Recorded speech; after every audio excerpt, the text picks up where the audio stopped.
Hello and welcome to Pelvic Pain Unpacked. I'm your host, Tamara Hill, and my co-host is Charity Hill. Dr. Charity Hill, my sister and personal medical advisor, as well as the medical advisor of MedRoots. You know, I was in Iceland and I was running towards a hot tub because it was snowing and blizzarding, and you should never run in the snow because you can't see the ice underneath, and I fell and hurt my wrist. But luckily, it moves. So thank you, Dr. Hill, for diagnosing me with maybe a hairline fracture. Happy to help. But it's not that bad, so we're going to be great. Anyway, so today we're going to talk about natural alternatives to Valium and then CBD for pelvic floor dysfunction. So Dr. Hill, as many of you may know, is a physiatrist, so she works in pain management and then ended up in a pelvic pain specialty, right? Yeah, just kind of over time evolved into being focused on pelvic care. Okay, so now pelvic floor dysfunction is more common than people think, right? Yes, and I would say there's like an umbrella term for pelvic floor dysfunction. It's not working right. There's two main ways it doesn't work right. One of them is the pelvic floor just kind of stops wanting to contract. That's painless. And usually the main symptom of that is not peeing very well. Like having some urinary leakage. A lot of times that's after having a baby. And that's one kind of pelvic floor dysfunction.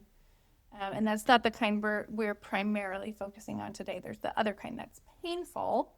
So the first one I talked about, the pelvic floor is too loose. This one, the pelvic floor tends to be too tight. That's like the sling of muscles at the bottom of your pelvis. So when it's too loose, hypotonic, it's hard to hold your pee in, especially during like stressful things. Stressful meaning like high pressure things like sneezing, coughing, running. Jumping on a trampoline. Yeah, we hear that a lot. And then the hypertonic, too tight pelvic floor, is associated with a lot of painful conditions. Also can lead to dysfunction with urination, though a lot of times that's more like overactive bladder. Though there may be some leakage associated with that, or difficulty starting to go pee, initiating urination, hard time pooping. Definitely pain with intercourse is something we talk about a lot here, or just pain in that area in general, burning in that area in general are all symptoms of a pelvic floor dysfunction that is hypertonic.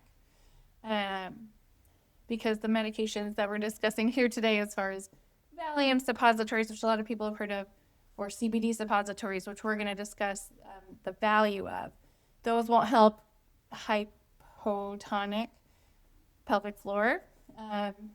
For any of these conditions, you're going to see your doctor first, and if you're not sure what you have and you just can tell something's not right, your doctor's going to be your first step and to help guide these decision making. But just as far as for education's sake goes, if you're hypo or hypertonic, any kind of pelvic floor section, speak with your doctor first. But medications, especially suppositories, would not help hypotonic, especially because the medications we're talking about are muscle relaxers and anti-inflammatories, and that won't help the weakness from a hypotonic pelvic floor, but they can significantly improve pain and dysfunction from a hypertonic pelvic floor.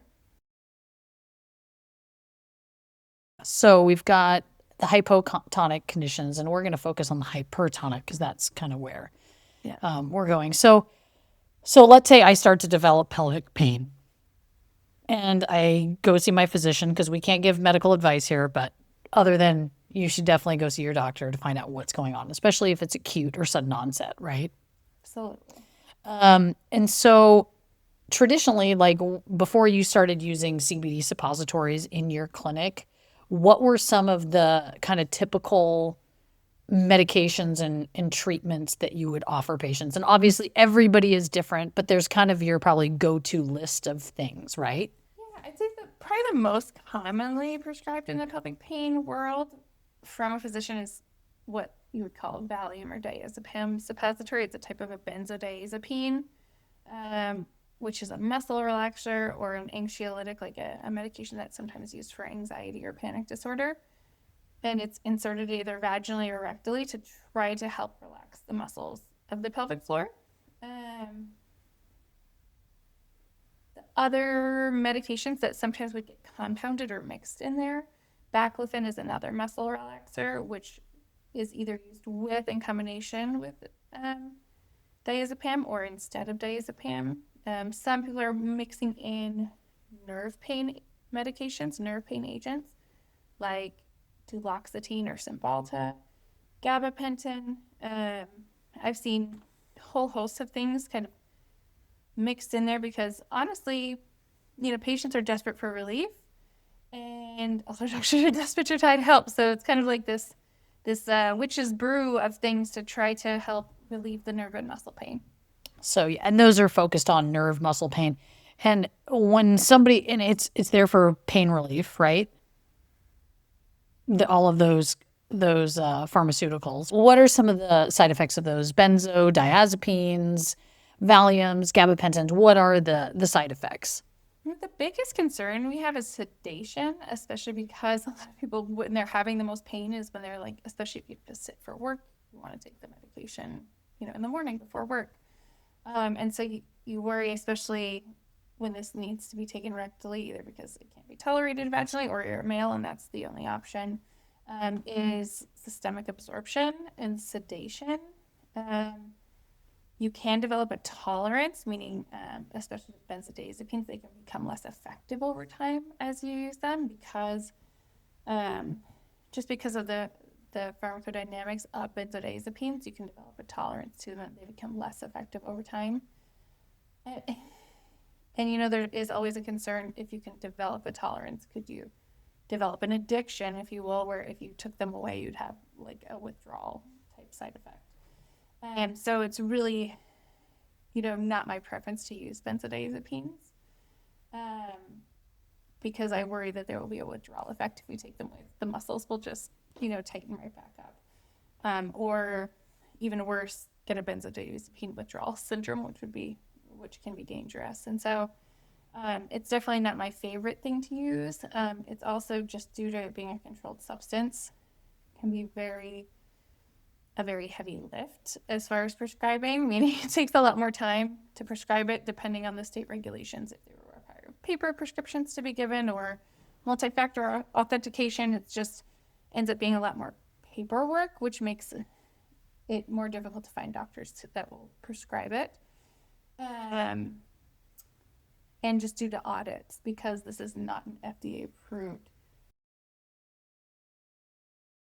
You heard about these CBD suppositories and you had no clue how to get these CBD, because this was back in what year?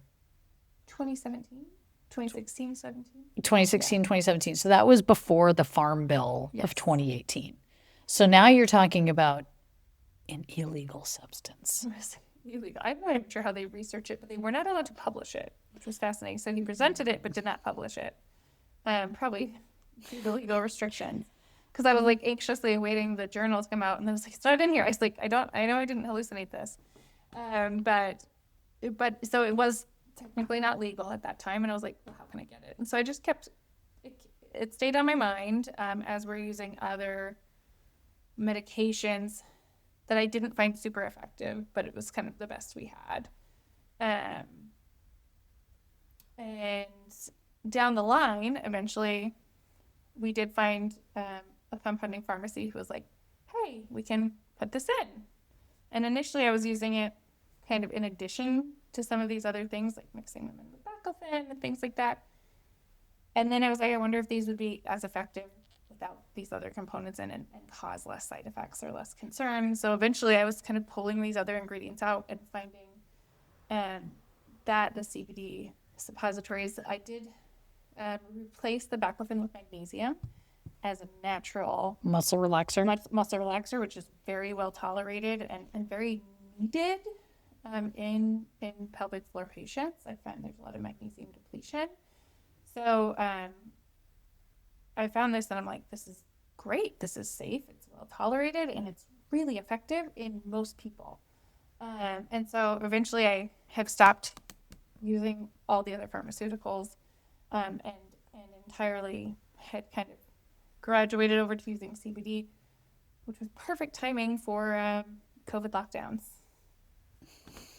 when no one could get anywhere, and they temporarily lifted We love COVID. telemedicine restrictions, so I could start seeing people all over the country because Valium is a controlled substance, so I couldn't prescribe. I could visit with a patient temporarily over state lines, but I could not send a Valium prescription over state lines. Luckily, by then, the Farm Bill had happened, and CBD with very, very low levels of THC, which is what we use, became legal. And so it became a really effective way to help people access care that were not close to doctors that would prescribe things for care, or for people who were seeing a physio but had no one in their town that was willing to to even see them or write a prescription for them because CBD is accessible without a prescription.